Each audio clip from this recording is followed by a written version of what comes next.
I'm at America Matters Media Studio. I'm running the board right now for the Shannon Lawson Show.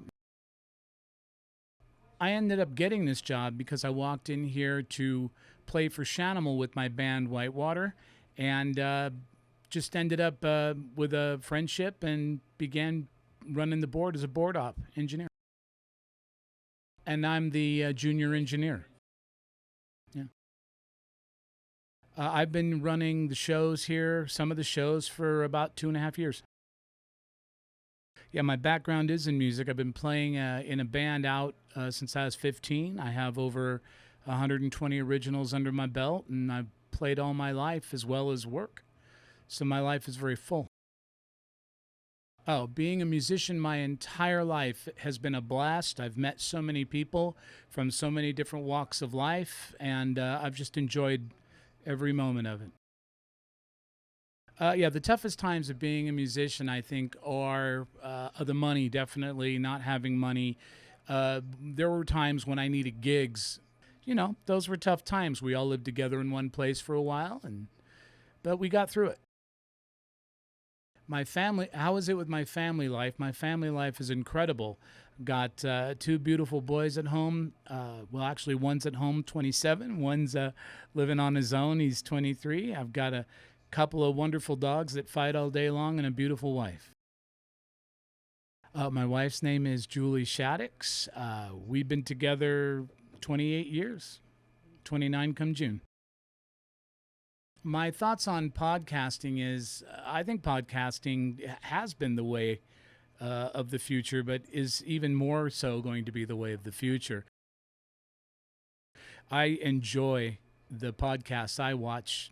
In the mornings, I get up and watch 2 or 3 probably before I get my coffee going, or as I get my coffee going. And yeah, I watch Russell Brand, and I watch some other conservative podcasts, some funny ones.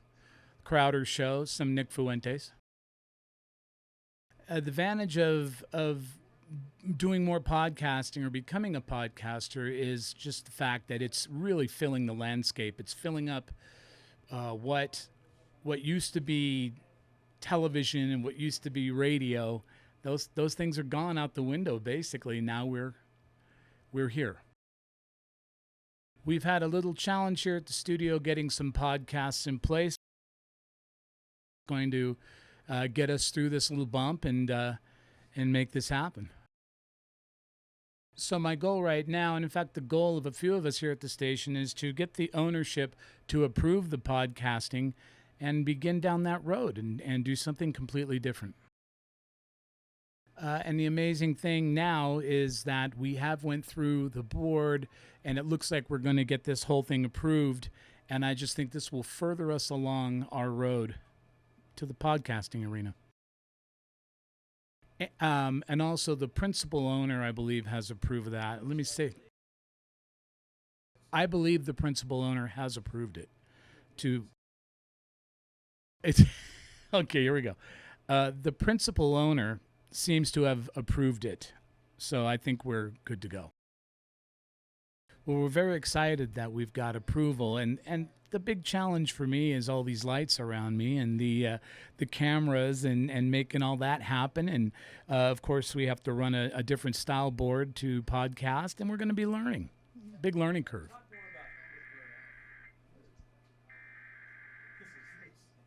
This is great.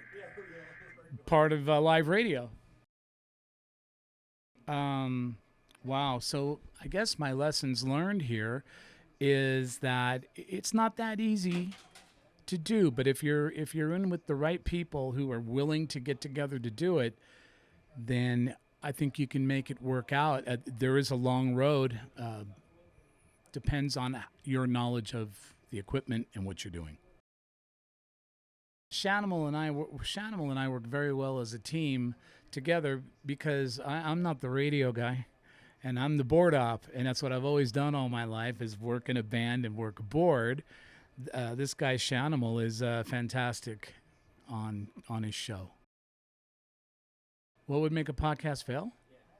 So if I think what would make a podcast fail is if I'm running it. I think that you really just need a strong leader putting forward their opinions, because a podcast for me is about watching somebody's opinion and enjoying it and liking it. It's not the news. I would tell the future, I would tell the management the future of podcasting is now, and you're blowing it if you don't get involved. So how would I balance traditional radio with podcasting? I don't know if I can do that. It's gone. For me, terrestrial radio has been gone for years, and podcasting is the new way, and it's been the way for a while. And people are, at my age, are getting on board now, which is a good thing. Yay! Yeah. All right. Good. We've definitely gone through some censorship issues on certain platforms. I can't mention the platforms, but there are certain platforms out there that will ban you for using certain words. So there's a lot of code talk in podcasting and radio right now. So a true podcast, you're not going to be censored, but you can't play music. So come on. We have to have music with this stuff. Even if it's original music, there's got to be a venue that we can use music. The biggest problem I see with podcasting is the licensing of music. We definitely need music. Music reaches the masses. You can reach any generation with music depending on what you play. Music is important. The reason the podcasters don't want music is because they got to pay BMI and ASCAP. Yeah, see, they won't allow them to do music because they won't pay BMI and ASCAP. Yeah. So let's follow the money on the podcasting. We can argue about it all day long, but follow the money on the music end of the podcast. Yeah, follow the money on the music end of the podcast. We want music on podcasts. So National Association of Podcasters, let's get a bill. Let's establish some guidelines for podcasting that we could actually use music, even if it's your own original music. Hey, there's no reason why we can't get BMI and ASCAP involved, because every time I play that music on my radio show, they get paid. Struggle Jennings gets paid every time I play that theme song. Blake Shelton gets paid every time I play that theme song. It may be pennies, but it's money. Yeah, we definitely had a podcast here, the Nevada Roundup. You can go right now. It's out there. What happened was we lost the engineer that was capable of doing this. That's what happened. So that's a key personnel issue. You have personnel issues here. The older radio people fight technology. So to do a podcast, it takes work. It takes a lot of work. It takes people to be dedicated to that. It takes a place to be dedicated. The time. Yeah, so the good news on this podcast end is it looks like we're going to be picking it up. We have talked to the powers that be. They've agreed somewhat to give this thing a shot. I mean, this is the future. Podcasting is probably the future. FCC controls radio, so government is controlling radio. Podcasts, is government in the podcast? I'm not sure. I'll do some research on that to find out, but the less restrictions we have on the First Amendment, free speech, podcasting, radio, FCC, the better. So obviously the freedom of speech in the podcasting is due to the fact that the FCC is not involved, no government interference. So that's why we need to figure out the music thing on the podcasting. Well, the lessons I've learned trying to put this podcast together, it's dealing with people. You've got to sell the idea. People have to buy it. They got to be in on it. Again, follow the money. If there's money involved, people are going to be interested in this. A lot of podcasts out there are making money right now. Look at Joe Rogan. It's unbelievable how some of these podcasts have really taken off. They're very informative. I do watch podcasts as I'm working because I'm constantly on the mission to learn more and more. So in that respect, podcasting is great because you can listen to it while you work. Of course, I'm my own boss, so my boss can't tell me, hey, give me your phone. Don't listen to your podcast.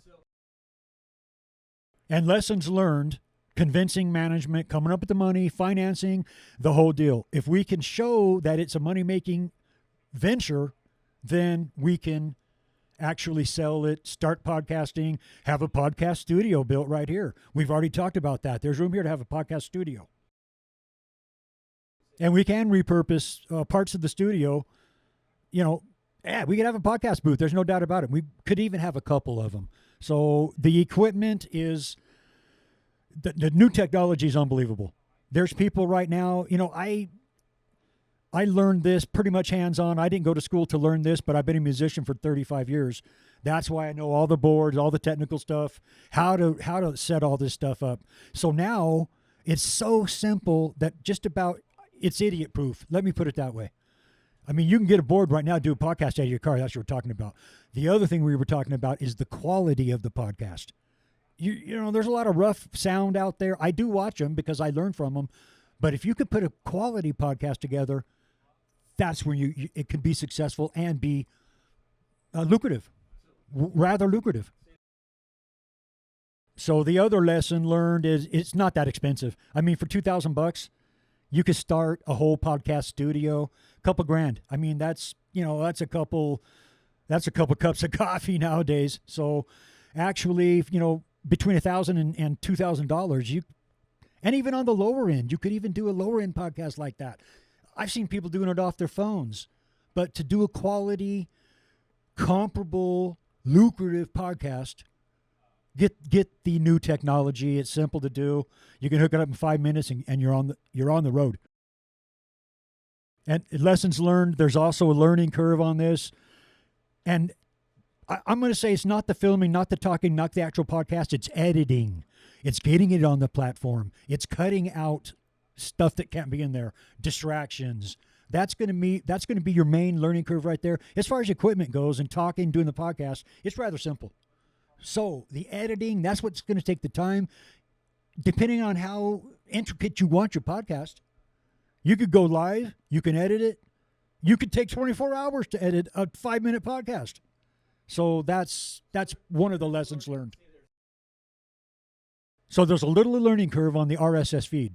So this is how simple a podcast can be. RSS, real simple syndication. Again, it's idiot proof. And for history's sake, by the way, the RSS actually feed was invented in 2004. So this is not new technology as far as that goes, 20 years ago. And also the reason they call it podcast is because Apple picked it up and Apple was pod. 49 years ago. I was in Reno when I started. I started at a little mall called the Reno Town Mall. I was the first radio station in America to actually go into a mall in front of a live audience. Over the years, this all started with a show called Nevada Matters, which was then Secretary of State Dean Eller, who went on to become a senator and went on to be a congressman here in the state of Nevada. I think the most memorable interview that I've ever done was with a singer named Lou Rawls, who's no longer with us. He had several wonderful hits, and I had just a wonderful interview with him. He used to leave the Nugget and actually come out to the ranch and sit on the porch with Wayne Dyer and Deepak Chopra. Every casino. Right. Peppermill, Atlantis, and John Esquaga's Nugget. Through my career, Bill, I have truly met just about everyone in Nevada, in and out of office, in and out of business. You name it, I've met them, I've interviewed them. Well, one of my best friends we just recently lost, that's Tommy Dolan, Dolan Automotive. Just a couple of days ago, we lost Tommy, and he was one of my favorite interviews and one of my favorite friends. You can't name anybody that I can. I've had good and bad interviews with just about everyone. When people ask me, okay, of all the interviews you've ever had, who was your best and who was your worst? And I've always said the same thing. Believe it or not, my very best interview was with James Brown, and my very worst interview was with James Brown. Okay? So that's how long I've been doing this. None, no podcast at all. We were all radio in front of a live audience, and I did weekly shows with everyone from the Attorney General, the Governor, the Secretary of State, the District Attorney, and also the Sheriff. Let me share with you.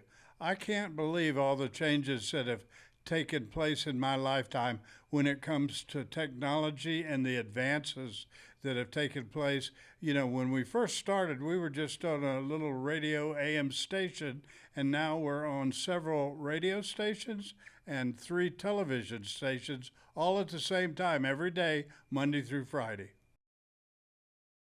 In my opinion, the future when it comes to technology and what I do for a living, I think the future is in podcasting, and I think you're right on the cusp of the future when it comes to podcasting with your organization. I want to do it. I want to make it happen with every one of my shows. We've got some excellent shows. Shanimal and Brian have 2 great shows every week. And I also have everything from doctors to dentists to you name it. They come in and they do a different show each and every week. Yeah, I want it to be lasting. You know, you do a radio show, you do a TV show, and most people watch it. Some people even watch it 2, 3 times a week, then it goes away. Whereas if a podcast is up, it'll be up forever. How stupid they are. Some of my old-time radio talk show hosts and television talk show hosts, they're not too crazy about podcasts. I'm telling you, if they don't get involved, the podcasting world is going to leave them in the wake. A lot of people have no clue, Bill. Thanks for the question. A lot of people have no clue how much it actually costs you. But I'd say that every show costs us between $800 and $1,000 every week for every 1 hour that we do live broadcasting. You know, I'm hoping that it's going to be probably somewhere in the neighborhood of at least around half or a little more than half of that. The repurposing of broadcasting with podcasts could be as little as $20 to $30 per show. We are committed right now to the future of not only podcasting, but I'm also intrigued with AI and the job they're doing and improving on a daily basis. Mostly, Bill, I think for that additional $20 to $30 to turn all of our shows into a podcast is only going to run us between $20 to $30, and I think anybody would be crazy not to have their show also get involved with podcasting. I actually not only come to the studio every day, but my wife and I live on a wild horse sanctuary called the Wainema Ranch Wild Horse Sanctuary, where my wife is taking care of as many as 130 wild horses from California to Nevada. And I don't know how she does it, but she does it on a daily basis. Yeah, there is, okay? If anybody's interested, they need to get a hold of America Matters Media. Get a hold of anybody at America Matters Media and tell them you're interested in having your very own show, television, radio, or podcast. Yeah, americamatters.us is our website. If they're interested, what they should do is call area code 775-827-8900, extension 2. Oh, yeah. We do ads, we do promotions, we do live events, we do any and everything. You noticed today the owner of the mall was in here. We're planning for the next 3 months leading up to the holiday season of working together to promote the Reno Town Mall. We're located right now, if you want to get a hold of America Matters Media, we're at 4001 South Virginia, number 7, right through the main gate. You come in, you look to the left, and you'll see the studio room and the audience room. Located in the Reno Town Mall. You can't miss us. Just walk through the main door. I want to thank every one of our radio and television talk show hosts for the wonderful job they do. And I also want to thank you, Bill, for bringing podcasting here to the Reno Town Mall with your National Association. Anyone who doesn't get involved in podcasting, they're going to be left in the wake. I'm truly looking forward to emceeing the events over at the Atlantis Hotel Casino for the National Association of Podcasters, and I look forward to meeting every one of them as they come through the doors here at the Reno Town Mall. I'm looking forward to the Freedom of Speech conference that they're going to be holding May 14th through the 16th.